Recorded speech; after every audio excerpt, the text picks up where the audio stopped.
remarkable, the human respiratory system, the system that lets us do exchange of gases. Now, don't confuse the respiratory system with cellular respiration. If you watched our cellular respiration video, you learned about why our cells need oxygen. Your cells need oxygen to make ATP, an energy currency. And the gas byproduct produced is carbon dioxide, which the body must remove. This is part of the equation in aerobic cellular respiration, done by your cells. But your respiratory system, which takes in the oxygen and expels the carbon dioxide, working closely with the circulatory system and other systems to do so, is how we get that oxygen into the human body in the first place. And that oxygen will be needed for cellular respiration. So you inhale, air passes through your nasal cavity, the air is warmed, humidified, and filtered. This involves mucus and hairs. Nasal hairs that you can see, and then microscopic cilia, which are similar to microscopic hair-like structures. Now we come to the pharynx, a junction, if you will, of both food and air. From the pharynx, we go through the larynx, often called the voice box. Then the trachea. By the way, food should be traveling down the esophagus, not the trachea. We mentioned in our digestive system video that an epiglottis keeps food from going down the trachea. The trachea is a pretty fascinating cylinder tube with rings of cartilage. That cartilage helps support the trachea and keep it open for air to travel through. The trachea goes down, down, down to the primary bronchi. One on each side as this branches to the lungs. Just to mention a bit about the lungs. There are two. Each lung has sections called lobes. 3 lobes on the right and 2 on the left. There's a cardiac notch on the left lung side where it's a little indentation to give the heart some room. The left lung is generally smaller than the right. Now our main focus is going to be what's happening inside the lungs, so let's continue to go through the primary bronchi. Primary bronchi divide into secondary bronchi, then tertiary bronchi, and then smaller bronchioles. And you know, it kind of looks like an upside down tree. I like trees. So a general recap of where we've gone. Nasal cavity, pharynx, larynx, trachea, primary bronchi, secondary bronchi, tertiary bronchi, bronchioles. Diameter is getting smaller as you go through these different areas. Beyond the terminal bronchioles, there will be branching into respiratory bronchioles and then onto alveolar ducts. Each alveolar duct is surrounded by alveolar sacs. Alveolar sacs look a lot like a bunch of grapes. I'm not the only one to think that. Each of these alveolar sacs contain alveoli, and this is where the gas exchange will actually occur. That's because these alveoli are made of thin-walled cells.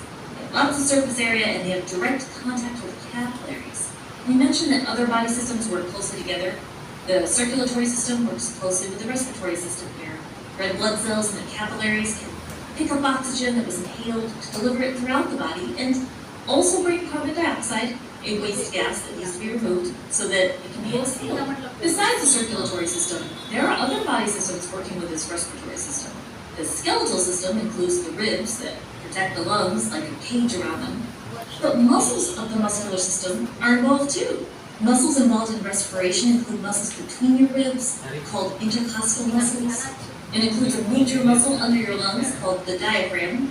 It includes abdominal wall muscles. All of these are part of the muscular system, and they are involved in helping to expand or contract the thoracic cavity.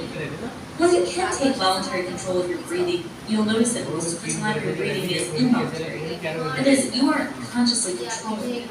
The nervous system regulates this, and here's something pretty cool. It uses pH to do so. So the pH scale is based on hydrogen ion concentration, H+. Acidic substances, shown here as lower numbers on this pH scale, have a higher H+ concentration compared to bases, which have a lower H+ concentration. Ultimately, the increase of carbon dioxide concentration in the blood increases the concentration of H+. If you want to learn more about why that happens, fascinating chemistry, check out further reading links. So, as the carbon dioxide concentration increases in the blood pH falls slightly lower on the pH scale. It is becoming more acidic. The increasing acidity is detected and sent as signals to the brain. The brain can then control the intercostal muscles, diaphragm, and abdominal muscles in order to increase the rate and depth of breathing. This can restore the blood to a normal blood pH and keep the blood pH stable, around 7.4. Great example of keeping homeostasis. Just think about when you're exercising and how amazing it is to have such a fine-tuned system in depth can increase as needed. And while we're really trying to give general examples to emphasize that body systems don't work in isolation, keep in mind that there are other systems involved with the respiratory system to explore. Before we go, there are two final notes I want to mention. First, we want to remind you that we focused on humans. But obviously, it's not just humans that have gas exchange. Earthworms actually have gas exchange through their skin. Fish can use gills for gases to diffuse. Insects can have a tracheal system, which means they have these little openings on their body called spiracles that connect to little tubes inside. It's fascinating to learn about all these different systems for getting oxygen in and carbon dioxide out. Second, understanding how the respiratory system works can help us understand treatments for respiratory illnesses or respiratory problems that may arise. There are many careers that focus specifically on the respiratory system. Two examples include pulmonologists and respiratory therapists. They may be involved in the treatment of respiratory conditions like asthma or emphysema. And an example I'd like to end with, they might be involved in the treatment for premature babies that might not have fully developed lungs. So to expand on this, remember we were talking about the alveoli? We mentioned alveoli have a large surface area, ideal for gases to diffuse. But without something called surfactant inside them, alveoli can be prone to collapse due to the surface tension of water inside the alveoli. Surface tension being a great thing to review in our properties of water review. So type 2 alveolar cells make surfactant, a substance that includes phospholipids and proteins. Surfactant interferes with the bonding of water, which contributes to lowering the surface tension, making it easier for alveoli to inflate. But sometimes babies that are premature may not yet have enough surfactant in their lungs. This can make it difficult for the alveoli to inflate properly. It can cause collapse. This can result in respiratory distress syndrome. But now, due to better understanding of this, artificial surfactants can be used to treat premature infants, and it saved the lives of them. Well, that's it for the Navy Sisters, and we remind you to stay curious.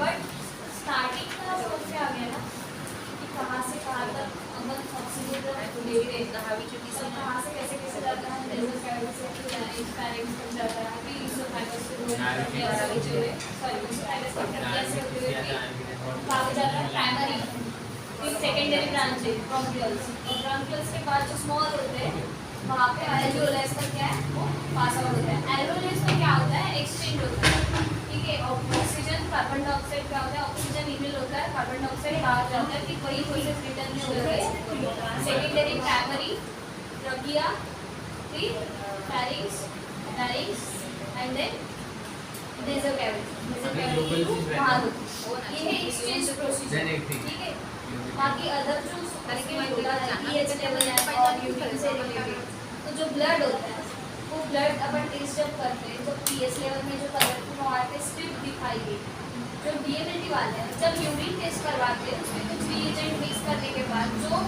Colour होता है उसके through आपको जो आपके colourful strip देखी वहाँ पे उसकी वैल्यू होती है स्ट्रिप के हिसाब से तब आपको जो रिएजेंट होता है जब आप यूरिन में ऐड किया जाता है फिर ऑब्जर्वेशन के लिए कुछ देर के लिए रखा जाता है ऑब्जर्वेशन में रखने के बाद क्या होता है यूरिन का लेवल जो होता है वो यूरिन मतलब जो है वो कलरफुल हो जाता है आपको सिर्फ मैच करना पड़ता है उस स्ट्रिप के साथ कि वो कौन से कलर में मैच है तो उसके हिसाब से आपका पीएच लेवल जो होता है वो पता चलता है ऑक्सीजन के थ्रू क्या बनता है ब्लड सेल्स ब्लड अगर इंक्रीज होगा तभी क्या होगा पीएच लेवल वगैरह सब उसमें मैनेज किया जाता है सेल्स के थ्रू इसलिए वो यूरिन का मेन बताया क्योंकि ऑक्सीजन मेन है तभी क्या बनेगा सेल्स बनेंगे टिश्यू सेल्स बनेंगे ब्लड बनेगा प्लाज्मा बनेगा आरबीसी बनेंगे ये सारे बनेंगे इसलिए उन्होंने अदर्स बताया फिर लास्ट में एल्वियोलाई का आपको समझ में आ गया होंगे कि कोलैप्स हो जाएगा इसको कौन सा सिंड्रोम बोला जाता है कौन सा डिसीज बोला जाता है लास्ट में बताया था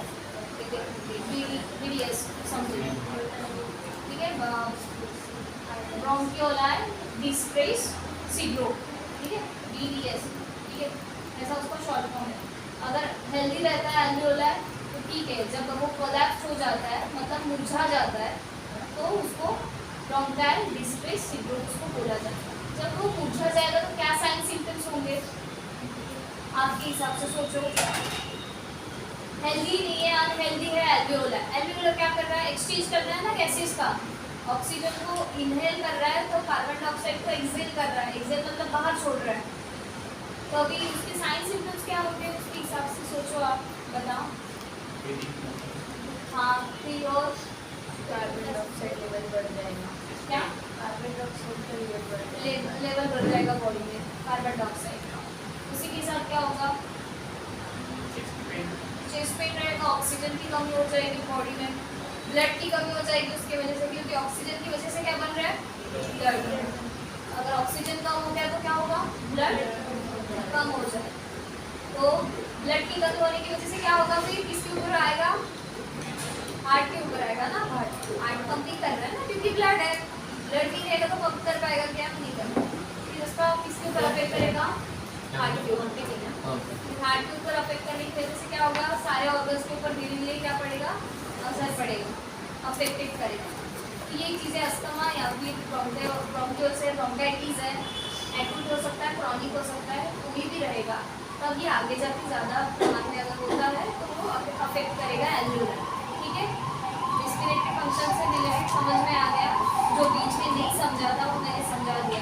जीएमएटिक से मतलब रिलेटेड था, पीएच लेवल कैसे चेक करते हैं उसने बताया कि ऑक्सीजन का कितना मेन रोल होता है जब आप यूरिन टेस्ट करते हो, या फिर पीएच लेवल कितना इंपॉर्टेंट होता है, विच रीजन, ऑक्सीजन क्या कर रहा है ब्लड में, एटीपी बना रहा है, एनर्जी बना रहा है। ठीक है, एनर्जी बना रहा है तभी क्या हो रहा है, बॉडी में एनर्जी प्रोवाइड हो रही है। सारा सिस्टम, ऑटो इम्यून सिस्टम कैसे कर रहा है, वर्क कर रहा है अच्छे से, डाइजेस्टिव सिस्टम है, ब्लड सर्कुलेशन है, अदर्स भी है, वो सारे कैसे काम कर रहे हैं, प्रॉपर कर रहे हैं। ठीक है, ऑक्सीजन का मेन रोल क्या होता है बॉडी में, रेस्पिरेटरी फंक्शन का, कि एनर्जी क्रिएट करना या फिर प्रोवाइड करना। ठीक है, फिर ऑक्सीजन का सप्लाई कैसे होता है, nasal cavity, larynx, pharynx, trachea, primary bronchi, secondary bronchi, फिर small branches and then alveolar. Alveolar का क्या कर रहा है, एक्सचेंज कर रहा है, क्या कर रहा है, किस चीज़ का एक्सचेंज कर रहा है, कार्बन डाइऑक्साइड। ऑक्सीजन का क्या हो रहा है, इनहेल, और कार्बन डाइऑक्साइड फिर वापस रिटर्न में कैसे जाएगा, small branches, secondary, primary, trachea, larynx, pharynx and then nasal cavity. ठीक है, समझ गया मतलब एक्सचेंज कैसे होता है गैसेस का। फिर उसका कनेक्शन किस किस के साथ है, सर्कुलेटरी सिस्टम के साथ है, यूरिनरी सिस्टम के साथ है, क्योंकि यूरिन में भी पीएच का कंट्रोल करना, मेंटेन करना उसके हाथ में है। फिर उसी के साथ अदर ऑर्गन्स आ गए, मस्कुलर सिस्टम है और स्केलेटल सिस्टम है। उसमें स्टेप बाय स्टेप बताया, लंग्स है, लंग्स के ऊपर क्या है, मसल्स है, तो उस मसल्स का नाम क्या है, इंटरकोस्टल मसल्स। फिर बाद में क्या है, रिब्स, स्केलेटल सिस्टम आता है। ठीक है, और उन सब के बीच में सेंटर में कौन है, हार्ट है। हार्ट का काम क्या है, ब्लड सर्कुलेशन। ठीक है, तो मेन ऑक्सीजन और रेस्पिरेटरी फंक्शन का क्या क्या रोल आ रहा है, समझ में आ रहा है। पहले लंग्स है, लंग्स के बीच में हार्ट है, और फिर ऊपर में आएंगे मसल्स, मसल्स के बाद आएंगे रिब्स जो प्रोटेक्ट करते हैं। ठीक है, ये हो गया रेस्पिरेटरी सिस्टम से रिलेटेड पूरा ओवरऑल जो अपन ने देखा, गैसेस एक्सचेंज और एनाटॉमिक फिजियोलॉजी। ठीक है, समझ में आ गया। लंग्स में भी एक तो राइट साइड में 3 लोब्स है और लेफ्ट साइड में 2 लोब्स है। ठीक है, समझ में आ गया, समझ गया। किसी को कुछ डाउट है रेस्पिरेटरी सिस्टम से रिलेटेड है तो आप पूछ सकते हो। इसकी लिंक्स पर शायद नहीं है, आप पर्सनली घर पे जाके भी देख सकते हो, तो शायद कॉन्स्टिट्यूशन के साथ आप देखते हो। ठीक है, समझ गए, आगे बढ़े। 5 मिनट का ब्रेक हो, आप प्लीज सोचो थोड़ा बाहर से हो गया।